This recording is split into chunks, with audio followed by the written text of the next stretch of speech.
All right, boys and girls, you know what time it is. It's time for the final Q&A session of the summer series where I take questions from the forum members on obnoxious brutes. And this is a good one. We've got tons of good questions today. From Come and Me Bro, Pink, Marmalade, Pats 2022, Sock, Mulloway 69, GD 585, Major Tendonitis, Stefo 99, Leoa 777, Gordon Triple X, and LA Hipster 1. Let's go ahead and get right into it. Come and Me Bro. He's kind of asking, like, what if it's a super long road to meeting your goals? You know, what if you start to get demotivated and things just aren't happening as fast as you'd like and you start to lose motivation? I know for me, I get a certain amount of comfort from the idea that really it's not about motivation. I mean, to get started, maybe you need some motivation. To get started, sometimes maybe you need to watch Ronnie Coleman squat videos or Tom Platt's leg day videos or things like that. But after a while, it just becomes a part of your life. I mean, you don't need to get motivated to brush your teeth every day, do you? Or do you just do it because that's what you do? I think some of these things, when you integrate it into your life and it's just a part of your life, then it doesn't have to be something you have to get motivated to do anymore. So I would work to make it an everyday occurrence, whatever it is, whatever goal it is you're trying to meet, whatever it takes to get to that goal, you just do it. And, after a while, you won't have to search for motivation anymore. You just do it. That's my best advice on that. You say, what about when motivation fails? Well, I know this is the most cliche thing in the world, and everybody says this, but when motivation fails, you have to rely on discipline. Discipline is the thing. Do I have a forbidden snack? Come and Me Bro wants to know. No, I haven't done that sort of thing, and since October of 2023, I haven't eaten junk food snacks, things like that. I've talked about that quite a bit in previous Q&As, but I pretty much stick with chicken, rice, wild caught salmon, lean ground beef, vegetables like broccoli. Just kind of a bro diet. I throw some eggs in there some too. Not always, but sometimes. And in terms of something like sweet or a snack type food, I will occasionally eat Honeycrisp apples. I love apples. I love the way they taste. But that's the kind of thing where they're just a little bit too delicious. And if I've got a big old bag of apples, I just probably want to keep eating them. It's much easier for me to, somebody said, ghrelin always wins. I think it was Big Paul Barnett, the IFBB Pro Masters bodybuilder, said ghrelin always wins out in the end. So it's one of the reasons why my meals are not the most, I like them. I like the way that the food tastes. I cook my food. I season it the way that I like it. But it's pretty basic stuff. Chicken, rice, broccoli, wild caught salmon, lean ground beef, like I said, is 99.999% of it. If I start eating things that are, quote, forbidden or things that are too delicious, ghrelin kicks in. It's hard to stop eating. So I just stick to the plan and eat the foods in front of me. And no, I don't have forbidden snacks, unfortunately for me. I'm sure that that's okay for 90% of the people out there, but some of us that doesn't work. So I'm one up. Thank you for the questions. Come at me, bro. Pink says, how did I get started working out? I started lifting weights when I was about 15. I was in between my 8th and 9th grade year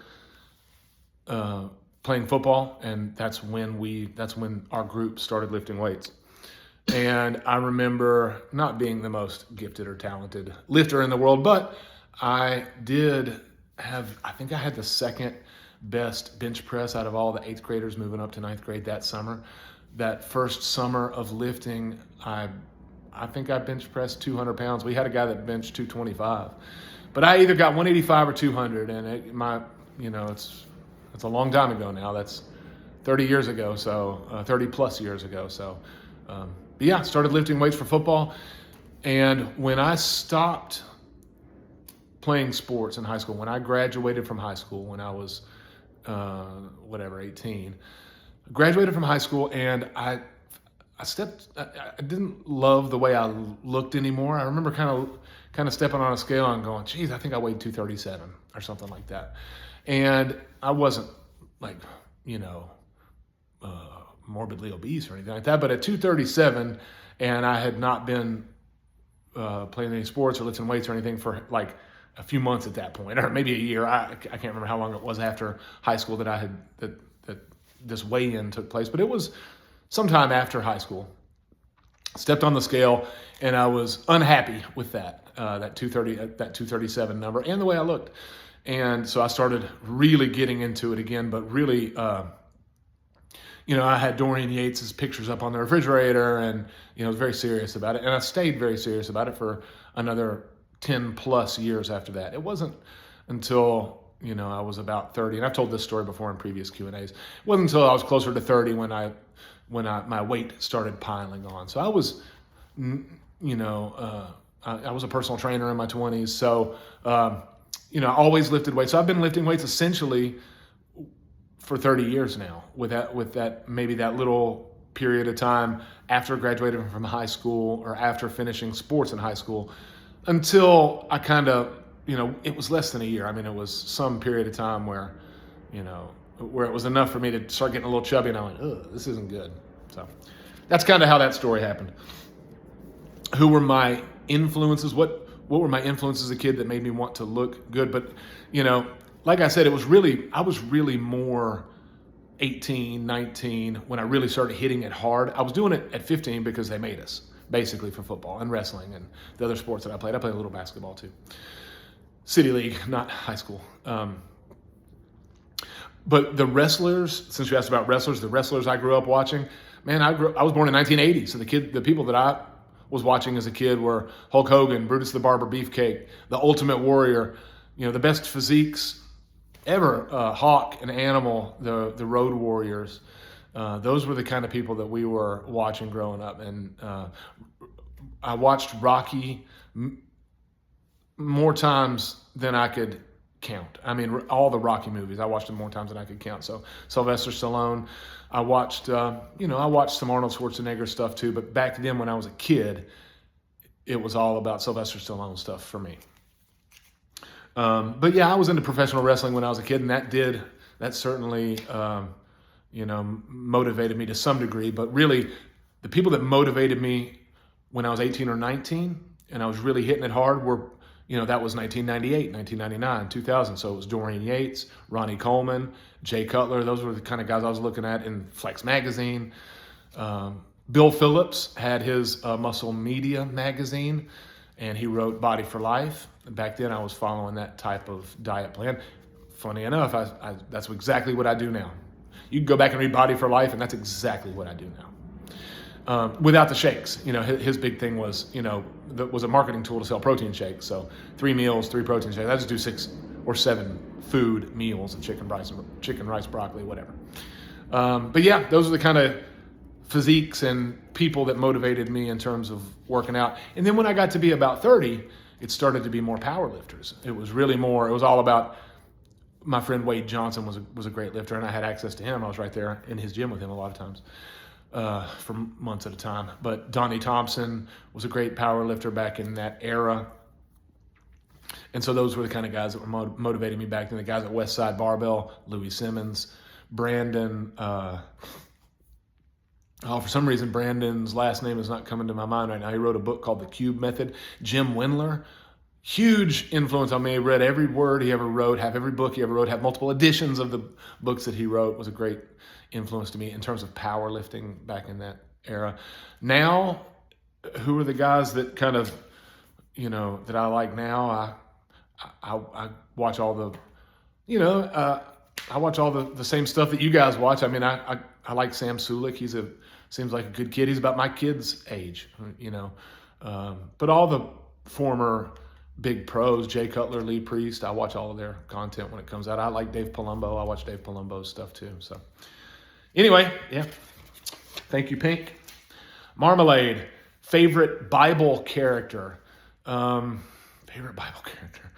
I read a book called Hero with 1,000 Faces by Joseph Campbell, which is a book that and I don't want to get too far off and pontificate too much about this, but it was basically, some people have said, and I think George Lucas even credits that book with helping him to understand the ideas that would help him write Star Wars. But all the modern, great modern stories in some ways are modeled after some of the great Bible stories, especially stories like Exodus, So, if you think about the hero's journey, I think Hero with a Thousand Faces is where the idea of the hero's journey, or at least he was the one who made the hero's journey kind of a understood or popular concept. The idea is basically that there's the unsung hero, or the person who is yet to become a hero, the call to action, the unwillingness to heed the call, but eventually accepting the idea that they were going to heed that call. Then there being some sort of supernatural or elderly mentor, and then kind of crossing the abyss, or fighting, traveling to fight the dragon, fighting the dragon, and then the trip back home. That's like the Cliff's Notes version of the hero's journey. And if you think about Rocky, Karate Kid,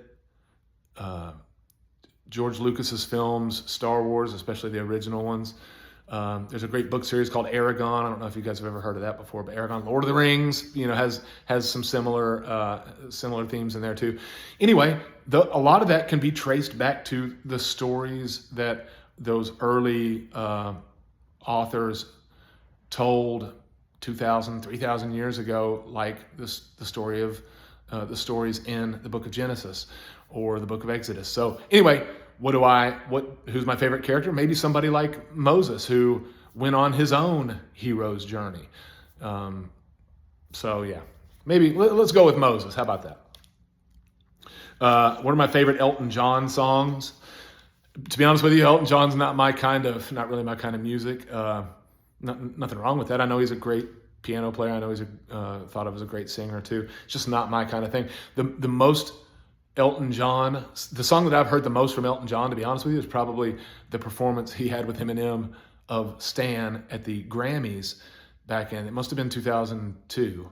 But actually that was a great performance. I watched it live and I got chills watching it. I was 21 years old, 22 years old. And my brother and I had stood in line at Media Play to buy the Marshall Mathers LP the day at midnight when it came out, because we'd already downloaded half of it on Napster, and we thought, oh my God, this is the craziest thing I've ever heard in my life. We'd heard Stan, and we'd heard Kim, and we'd heard other kind of wild stuff on Napster, and we thought, what else is on this thing? So anyway, I was a fan, obviously, and when, it was newsworthy even back then that there was like the gay rights activists outside the Grammys protesting Eminem because of his lyrics. So it was the craziest thing ever when he comes out and all of a sudden there's Elton John on the piano when the hook of the song starts. It was craziness. So I still listen to that song, and every now and then I can still kind of feel those chills of how wild that moment was. So not a huge Elton John fan, but a huge fan of that moment. That was a big deal. Favorite classic rock album? Again, man, I'm not a big, I wish I was a classic rock fan. My dad could talk for hours about that, I'm sure. But to be honest with you, I don't even know. What classic rock? Eagles? Sorry, I'm not the guy for that. Favorite general from World War II? You kind of got to go with Eisenhower, right? He was the guy who was in charge of D-Day, was in charge of storming the beaches at Normandy, and famously kind of maybe being like a turning point, and really kind of hitting them hard. Astrological sign. Sorry, not really into that. My birthday's in August, whatever the hell that means. Favorite planet? It's funny. That's kind of not in a rude way, but that's like a childlike question. And I get where you're coming from with that. And somebody might hear that and think that sounds silly, but when I was a kid, I did have a favorite planet, and it was Jupiter. I couldn't explain to you why, because it was the biggest planet, because I had that eye.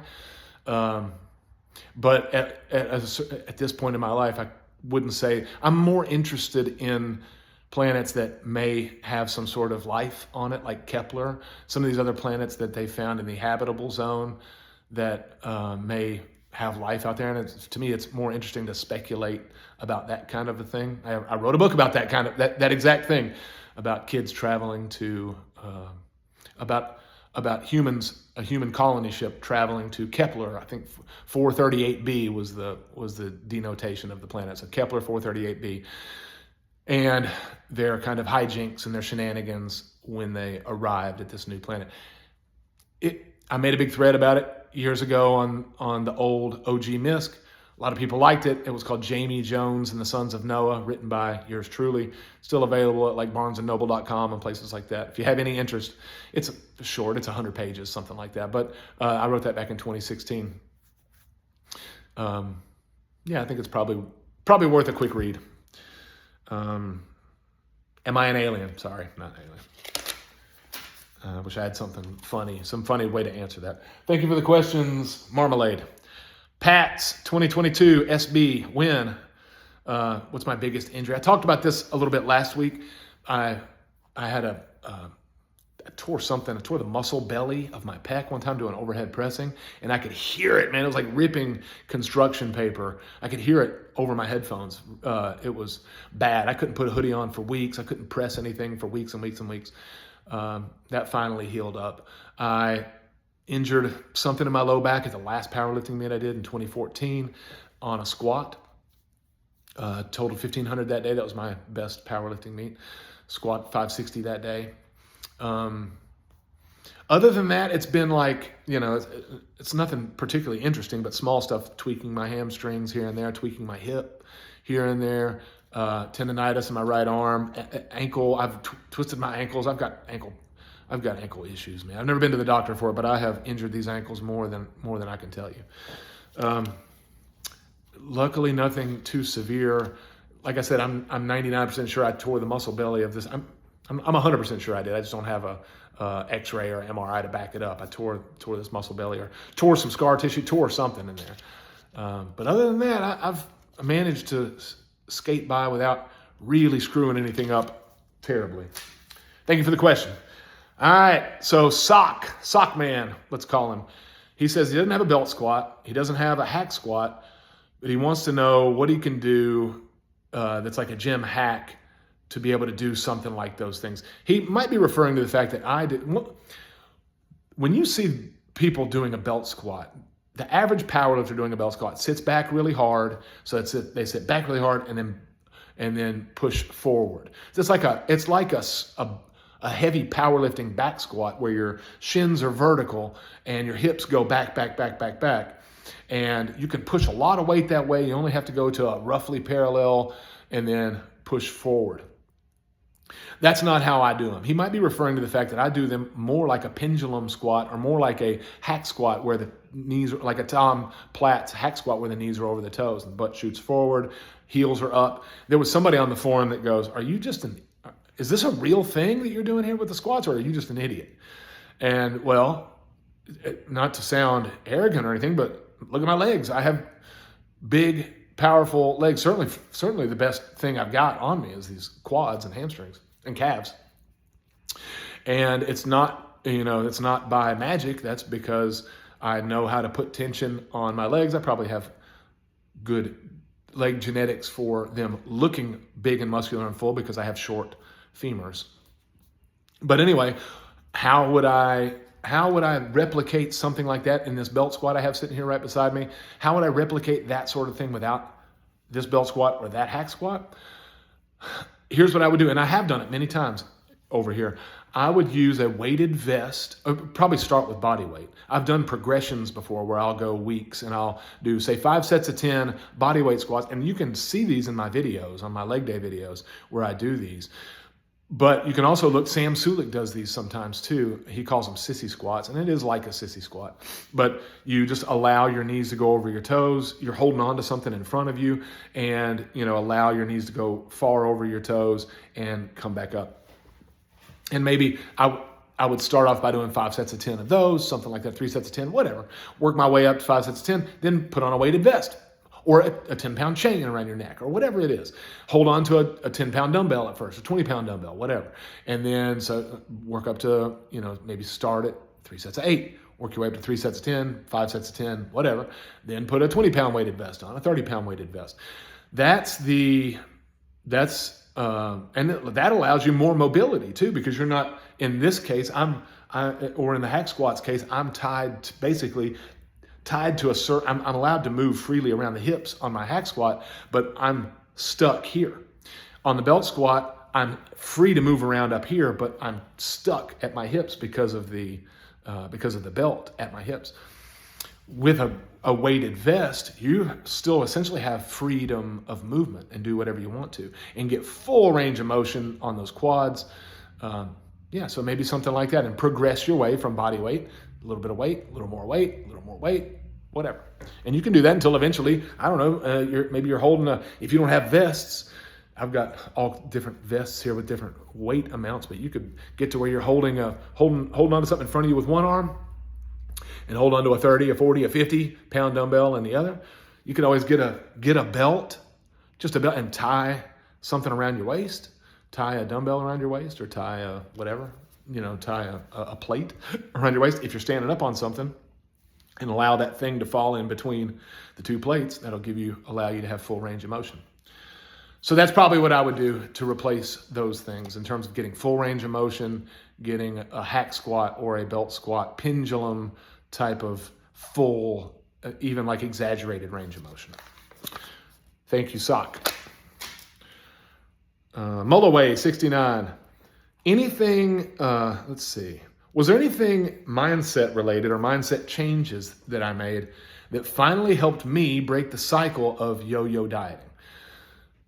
Or I think he worded it more like, was there any early warning signals that I was able to overcome that allowed me to break the cycle of yo-yo dieting? Because I think he knew from previous Q&As that I spent a 10-year period from say 30 until maybe 29 until about 38 yo-yo dieting, really more like 42, something like that. So 10, 12 years maybe.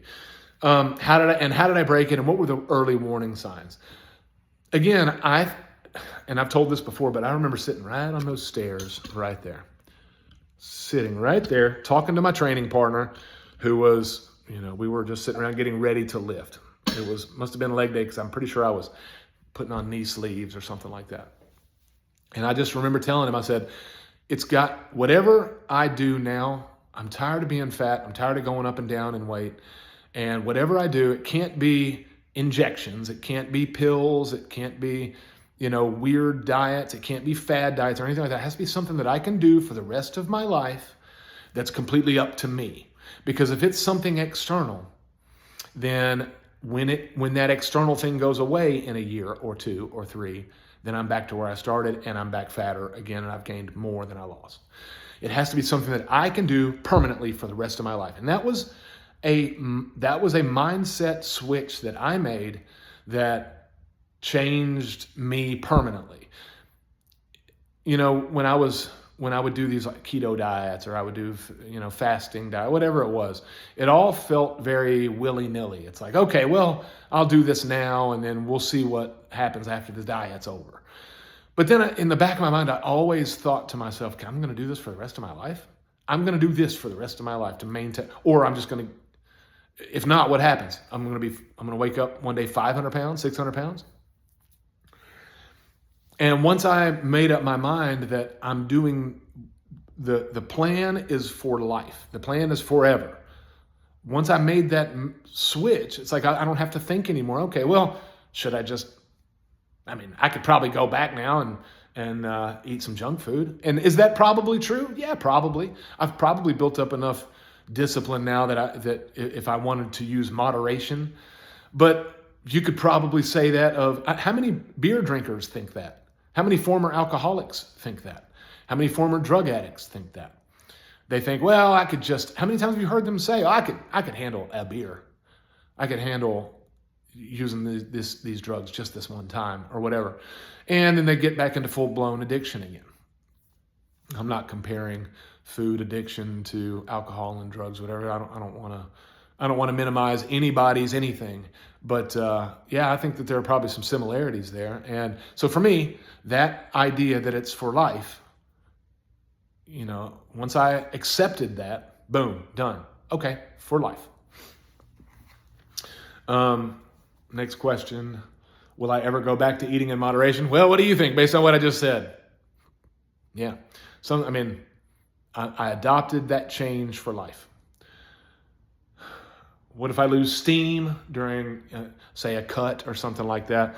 It's kind of like I was telling somebody in one of the early questions. Once it's like brushing your teeth. You don't have to be motivated to do that. You don't have to build up steam to brush your teeth every day for 12 weeks. You don't have to build up any steam to brush your teeth for 2 weeks, 3 weeks, 4 weeks, 5 weeks. It's not motivation. It's just you just do it because that's what has to be done. And, once you adopt that mindset, I do think you can overcome these things about, even what you're saying, even the question, you asking the question is maybe a mindset problem. Because it's like you were requiring motivation to do the thing that needs to be done. Well, you don't need motivation to do the thing that needs to be done. You need discipline to do the thing that needs to be done. All right. Thank you for the questions, Mulloway69. Moving on to, more from Mulloway69. Is there anything I'm doing in order to stay positive, basically, is the question. Is there anything I do besides just doing it? I'll be honest with you, I don't know that. In some ways, I get a lot of these questions about being positive, and I don't know if it's because I somehow indicated to you guys how positive I am. I do think I'm a positive person. I don't think that's my defining characteristic, unless that's what you guys are picking up on from me, and and that's just why some of these questions keep coming up. Maybe I am. Maybe I do come across as being super positive to a lot of you guys compared to, frankly, some of your nihilistic or some of your negative mindsets of some of the people here. And maybe that's what it is. I remember, as I say that, I remember having a few questions about, and where I would admonish one of the Miskers for having a negative mindset. Not that I was picking on them, but if you're asking me a question that's negative and it comes across to me as negative, I'll tell you that it's negative. So what am I doing? It's hard to say since I'm not sure that I really sit around and think about ways to be positive or how I'm being positive. I think it was modeled for me by my parents, specifically my dad, but my mom too. It was modeled for me, and I spent so many years modeling it for my kids that I think that that's just a built-in part of me. But I think somebody asked me a similar question maybe last week, and I think I told them maybe it's just a matter of practice. Maybe it's just a matter of putting it into practice every day and treating it like a skill until you get better at it. Maybe it's a matter of finding yourself a mentor, somebody that and again, I know that sounds corny, but somebody that you work with or somebody that you know who is super positive. And my football coach growing up, our defensive lineman used to say, if you hang around shit, you smell like shit. And likewise, if you hang around, Febreze, you smell like Febreze, right? Hang around people with good attitudes and positive attitudes, and that probably means, not hanging around a bunch of jokers on the misc who have bad attitudes and who are negative. I don't really even click on threads that are super negative, to be honest with you. I just kind of stick with mostly lifting stuff unless I see something that just interests me. All right, thank you for the questions there. Who was that? That was Mulloway69. Thank you. All right, GD585. Do I get the blues when summer vacation comes to an end? Let me tell you something, man. Absolutely. Nobody feels that more than me. For the first 5 or 6 years, man, I absolutely loved being a teacher, and I still do feel like it's a good job and an important job, and frankly, I make more money at it than probably most people think I do because of the degrees and my, and the years of experience or whatever. and so it's a good job. It makes an impact in the world. There's a lot of good about it, but I was never going to be the guy to spend 30 years doing the same job and collect my watch and retire or whatever. I start to get the itch every 5 or 6 years. That's just the way my life has always been. And I really just need some change, really need to do something different. And I still think teaching is the route for me. But at some point, I dipped my toes into teaching adults at the college level back a couple years ago. And at some point, I'll probably look to kind of make a switch like that, like a more permanent full-time switch at some point down the road, teaching adults. But yeah, even in those, I started answering this question to say this: in the first 5 or 6 years, as much as I really loved, teaching, even then you kind of go, oh, geez, man, that was those previous 10 months were hard. going back into it is you get those blues a little bit. But yes, I do. And anybody that doesn't get a nice break, I understand how that probably sounds, but it's true. Major tendonitis. Do I gamble? No, I don't gamble. Not that I have some self-righteous reason for that. I'm not into it. It doesn't do it for me. I did one time. You guys know I'm an MMA fan. I've talked about combat sports being my sport for years, and I posted in the MMA forum for a decade or longer.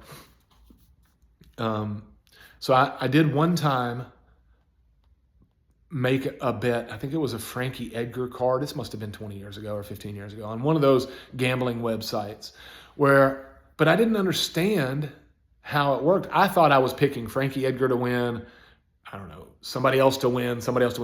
But what I was really picking was Frankie Edgar to win by Kimura in the third round and the next guy to win by knockout in the second, or whatever. I thought I was just picking these people to win. And of course I lost because I didn't understand what I was putting. So I bet $20 on that, and I thought, and then when I realized my mistake, I was like, God. So, lost $20, wasted $20. It is what it is. One time, you mentioned something about lottery tickets. One time my wife bought a lottery ticket at the gas station. I'm going to say it was 15, 20 years ago. And of course we didn't win the lottery, but I don't know, man. I'm just not into it. I don't, I guess I think in terms of statistics and percentages, and it just seems like a throwing money down the toilet. Not that we all don't throw money down the toilet in some ways. I mean, you could call some of the things in here throwing money down the toilet that I don't use every day or every week or every month or almost never do I use, but at least I have something to show for it. I don't have a wall full of lottery tickets over here of wasted money. I will tell you this, when my wife and I, it's funny, every time, I don't know what it is about this, but every time, I don't know if you guys remember this or not, but I made a big thread and there was a big story line on my threads for a couple years, back a few years ago, that my wife had cancer. And so it was, for a while there, we weren't sure. We weren't sure that she was going to survive. It was kind of a 50-50 shot there for, let's say, there was a 6-month period, maybe even a year, where we didn't know. And that was scary. And that was tough, for us. We've known each other since we were little kids, and we've been together for 25 years. And we essentially, you could say we grew up together. And that was really the first time that we had to kind of come to grips with the fact that we're going to die. I think I might have said that in a previous Q&A, but, and it was kind of the first time that we had to come to grips with the fact that not only are we going to die, but it's going to happen sooner, or that it could easily happen sooner rather than later. But anyway, during that time, we made 100 trips to hospitals for chemo, radiation, surgeries, many, many, many surgeries she's had to have. Luckily, she's on I don't want to bury the lead here, so I'll go ahead and tell you guys, she is doing much better now. She's on the other side of it. She's cancer-free, and as far as we know, all signs point to full steam ahead, and she's going to live longer than me. So there's that. But what I was going to say was, there's something about these trips to we had to take several trips to have surgery in Birmingham, Alabama, at the University of Alabama, Birmingham. Something about these trips, every time she starts talking about what would happen if we won $200 million in the Powerball. And we have these long conversations about what we would do with $200 million or $500 million or what would we do with it or whatever. So there is a little bit of a, wishful thinking in our psychology where we talk about what we would do with all that money, but not enough to make us want to go out and waste money on it. We, according to all of and I've looked this up recently, according to the numbers, we collectively make in the top 10% of American households. And we have more money put away than 90% of American households as well. So it's not like, that's not me bragging. I mean, your average MISCR would tell you they're in the top 1%. But we are in the top 10% according to the numbers. So maybe if we were still broke, like we were when we were 23 or 24, maybe then we would, and we've been living that way for the past 20 years. Maybe then that would be enough to motivate me to go out and buy lottery tickets. But the way it is right now, it just doesn't do it for me. Thank you for the questions, Major Tendonitis. And I hope all your different tendonitis issues get better and you're able to lift and get stronger and do all the things you want to do. Stepho99 asks about coaching and mentoring. And yes, Stepho99, I have done some coaching and mentoring.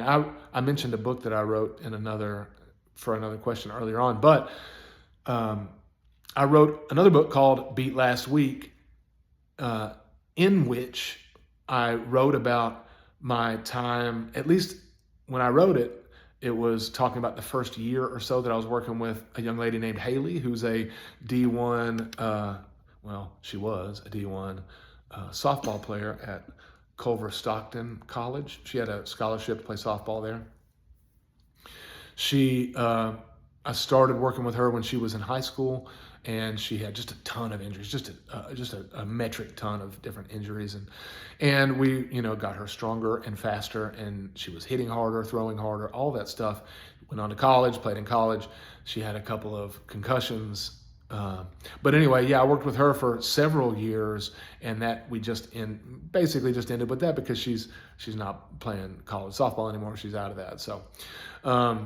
So I've done a little bit of that. I used to work as a personal trainer. I trained a Tennessee Titans cheerleader for a year. Actually, she was in high school too. This is back in 2007. I was managing a personal training company back then, and I was working as a personal trainer at the same time. So I was selling the memberships, running the company, and doing some training.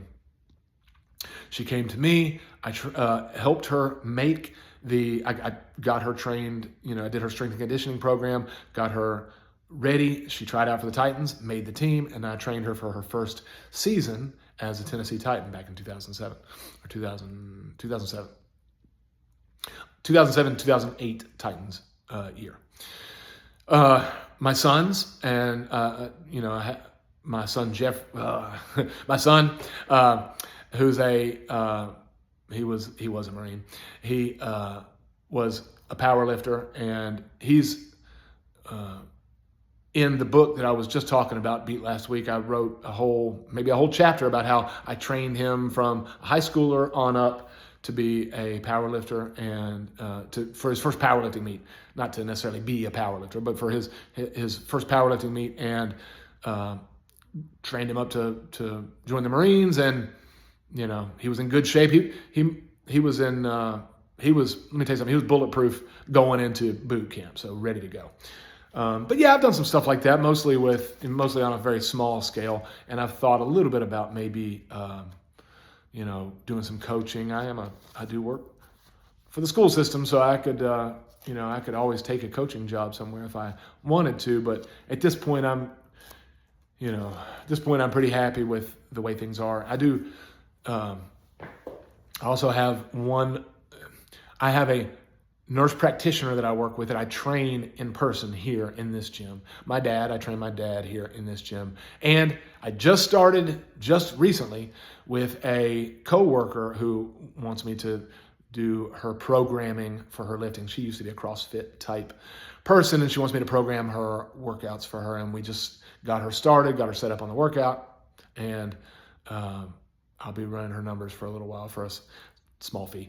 And because I'm actually not trying to make money off of anybody for any of these things, but also think you have to have a little bit of skin in the game. That's what I told pretty much everybody who wanted me to do this stuff for them, except for my dad. I'm not charging my dad anything. But anybody else, obviously not my kids either, but for anybody else, I'll tell them, $25 an hour for a session or whatever, $25 for, kind of programming work or whatever. Just enough to where they feel like, free advice. I think I maybe said this on a different Q&A, but free advice is easy to crumble up and throw in the trash. But advice that you paid for, you're probably more likely to adhere to it to some degree, and I'm not just wasting my time, right? So I've done a little bit of that, and I would consider maybe some coaching of like a strength conditioning coaching position at a school at some point, maybe. Thank you for the question, Steph099. Leoa777, what do I think about less weight, more reps, equating to more growth?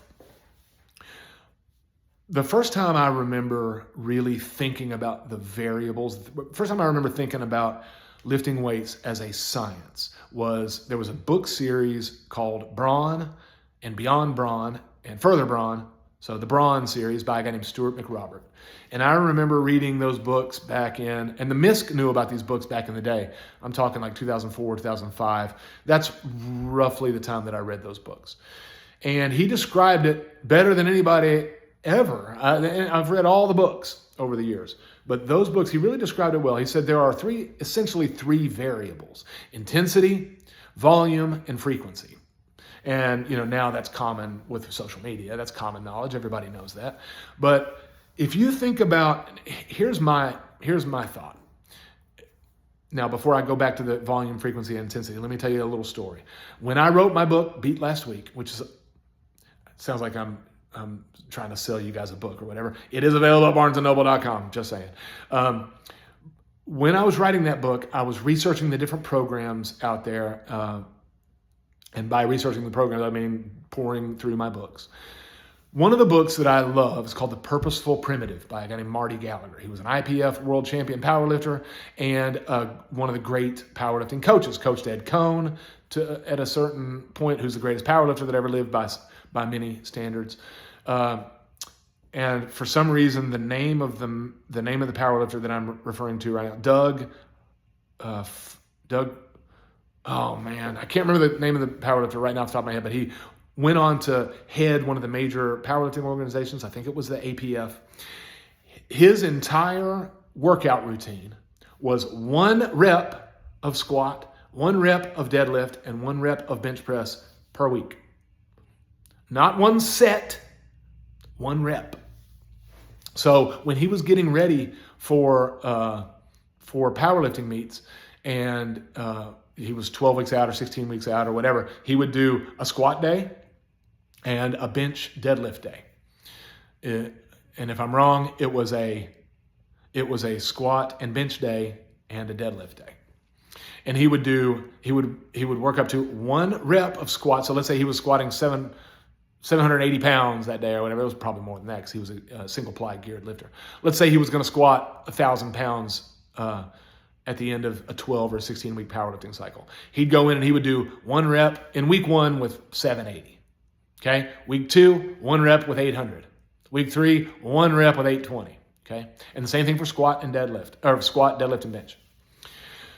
And this dude he looked like Dorian Yates almost, like jacked. Okay. Like 270 pounds jacked. Now, am I saying that that's the most efficient way to build muscle? I'm not saying that. But am I saying that, sometimes performance enhancing substances, play a role in building muscle? Of course, those things do play a role. But Did he build a significant amount of muscle lifting that way? Yeah, he did. He did. So my point is the variables, he was working at a super high intensity, but a very low volume, as low as you could get, the lowest volume you can literally get, 1 rep. So your question is less weight, more reps. Well, that's how I do things. I do less weight, more reps. Some things I do, I've got a tibialis machine over here, and I do 6 sets of 100 plus reps every single week. So greater than 600 reps every week for my tibialis, with 55 pounds. And I've got this big chunk of muscle on the front of my tibialis that 99% of people don't have. That's from 600 plus reps a week. Very low weight, super high volume, lots of reps. For quads, I do most of my stuff is high reps. Leg extensions, I'll do sets of 20, 30, 40. Leg press, I'll do sets of 30, 40, 50. Calves, I do sets of 20, 25, and I've got as good calves as anybody you'll find at my height and weight. But there are people who do 3 sets of 5, and build significant amounts of muscle that way. 5 sets of 5, build significant amounts of muscle that way. I think the older you get, the more, at least for me, the older I get, the better off I am doing a little less weight, a little more reps, trying to get a good pump, trying to keep my technique relatively good, feeling the muscle, connecting to that muscle, and that's less joint pain for me. If I tried to squat a 3 rep max or a 5 rep max or 6 reps to failure or something like that with a barbell, at my age and my training, my level of training advancement, I know that there are people watching this who are going to scoff, but my hip's going to hurt for a month. But I can do hack squats for a set of 12, 15, 20 and be in no pain the next day. And I can progress that. And I can do the same thing with the belt squat. And I can progress that and have no pain the next day. So, again, more than one way to skin a cat. If your volume is super high, then your intensity is going to have to be a little lower. And by intensity, I'm referring to your percentage of your 1 rep max. That's the definition of intensity. Not, am I pumped up to get in here and lift weights? Not that. People talk about, and Branch Warren is the man. I mean the man. People talk about intensity, and he's an intense guy, but we're talking about a different definition right now. We're talking about, what is the percentage of your 1 rep max? Because if you can do 15, people say Branch Warren is the most intense guy ever, and dude is absolutely fierce. But if he can do 3 sets of 15, that's not a high intensity by the scientific definition of it. That's all I'm saying. And I know somebody would look at that and go, well, you're you and he's Branch Warren. Yes, exactly. I'm me and he's Branch Warren. So yeah. The higher the volume, the lower the intensity is necessarily going to have to be. The higher the intensity, the lower the volume. Look at Dorian Yates. Another example. Somewhere in between that really high volume of somebody like Arnold Schwarzenegger. So high volume Arnold Schwarzenegger, lower volume Dorian Yates. Lowest volume would be that powerlifter I reference, whose name is not occurring to me right now. But you get the idea. So, but there's a spectrum. It's a spectrum. And I say all that to say this, all of them build muscle. If you force your body to adapt and you get stronger and you recover the right way, you're gonna build muscle. No matter how you go about it, as long as you're progressing. So, thank you for the question, Leoa777. Gordon, XXX. His is less of a question and more of a criticism. He thinks I'm a fat kid who's desperate for attention. That really doesn't resonate with me. I don't feel like that, and I wasn't the fat kid. So I don't know. I don't know about that. What Gordon XXX reminds me of, and this is just true. When I saw him say this, he's been criticizing me for a long time for some reason. He criticized me for being a teacher. He criticized me for my first degree came from a community college. My first degree was an associate's degree that I went on to get a bachelor's degree and then a master's degree and then an EDS degree after that. But I got my first degree from a community college, and he criticized me for that. But it reminds me of, I've already mentioned Rocky at one point here, but it reminds me of Rocky, where you guys remember the scene where you had Mr. Gazzo, the mobster, and he had his chauffeur whose name was Buddy. And Rocky was, kind of talking to Gazzo about, about going on a date with Adrian. He'd just given him some money that he'd collected at the docks or whatever. And, Buddy goes, let me give you some advice. And he goes, you're going to give me some advice? He goes, yeah, take her to the zoo. And Rocky goes, this bum got to talk to me like that? And Gazzo goes, look, Buddy doesn't like you. It's all right. He goes, some people, they just hate for no reason. And to be honest with you, that's Gordon. And I don't know why. I don't know why he doesn't like me. But he doesn't like me. And guess what? There's whatever, 6 billion people, 7 billion people in the world. Some of them don't like me. I know that's hard to imagine. Some of them don't like me, and apparently at least one person thinks I'm an attention seeker. He's the only person who's ever accused me of that in my 45 years, but it is what it is. Gordon, thanks for the question / criticism. LA Hipster 1, my favorite question asker. Always has great questions. LA Hipster 1, do I repeat the material from year to year? The type of work that I do is much more about case management than it is about material. I'm a case manager, and so I write documents, and I have meetings, and I do all this stuff. That's most of my job. So it's not so much about repeating material. Now, when I was teaching adults at the college level, I only did that for a year, but if I was still there doing that, and they keep asking me back, but it ended up being too much to do 2 jobs at once. It was just too much. And it was a great experience while I did it, but I'm not doing it anymore. At least not until I can figure out a way to make that the full-time gig. But in that case, I was teaching English to adult immigrants, and I definitely would be reusing some of that material from year to year.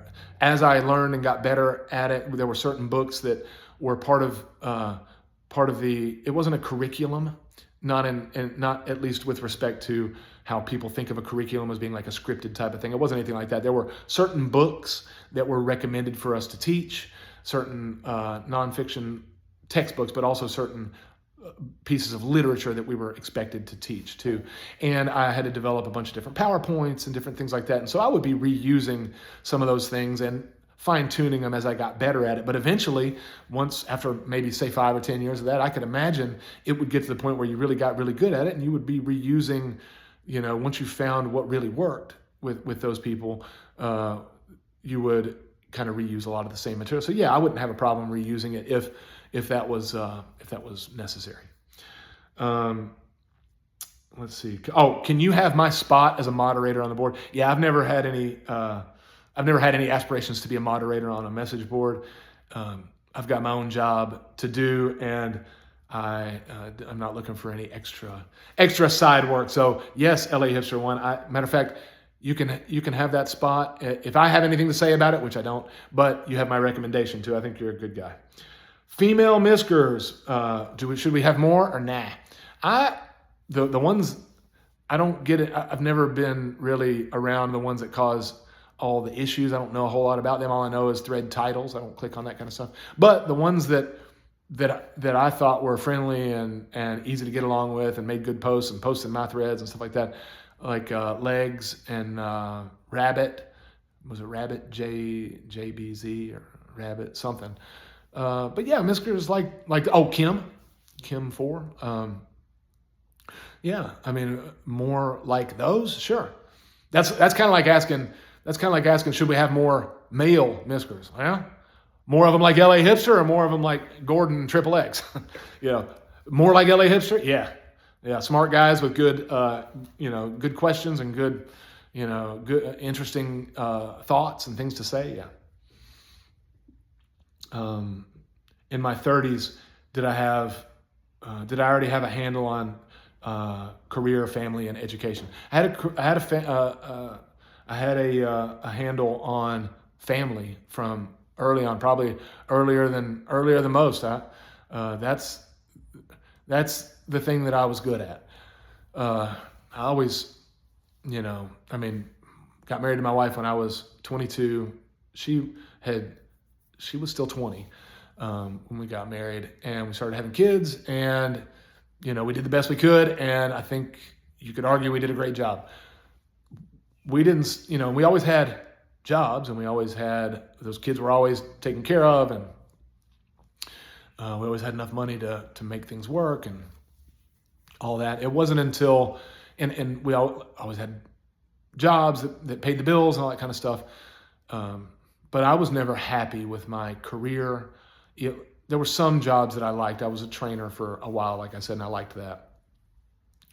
Looking back, it wasn't as bad as I thought it was, but I was embarrassed I was a store manager for GNC for 5 years.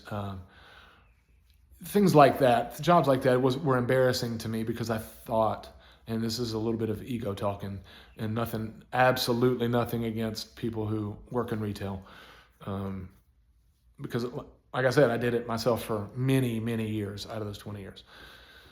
But I just always thought that I should be doing something more impactful than that. That's what I thought. So it was embarrassing for me that I felt like I was underachieving. Again, no disrespect to retail employees. Like I said, I'm not better than that because that's me. I did it for 10 or 15 years, all added up. So no, I didn't have the career part taken care of, or the education part. I didn't go back to college and start getting all those degrees until I was, I was about 35. So, but I had the family part taken care of. It just took a little extra effort, and I was a little late to mature on the education and career front. But like I said, I always had a job. We were always making enough money to do the things that we needed to do to raise kids and pay the mortgage and do all that stuff. It just, I was not happy with it. Am I open to more content in fitness? Yeah, man. Here's the thing. The reason why I get 50 views on a video like this, 50 or 75 views, and right now we're at 57 minutes. So, I spend an hour of my life. I take 15 minutes to kind of prepare and write down everybody's questions on these little Post-it notes. I spend an hour, 15 minutes, or an hour and a half of my life, and 50 people watch it. I get a few responses on the forum, and it's fine. But I don't know. I don't want to waste my time just shouting out into the ether. If it's a real thing, and I appreciate the people who ask me questions and the people who communicate back and post or whatever, but I don't want to waste my time with it. If I thought it was building to something more, or I was getting some huge response from it, yeah, I'd do more. But unfortunately, I don't know that that's the case. And I think that's the last of the questions. So guys, it's been real. This is the summer series of the Q&A.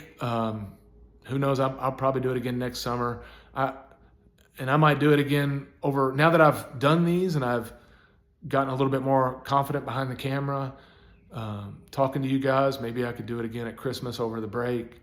But for now, that's it for the Q&A sessions. I'll see you guys around the forum. Bye.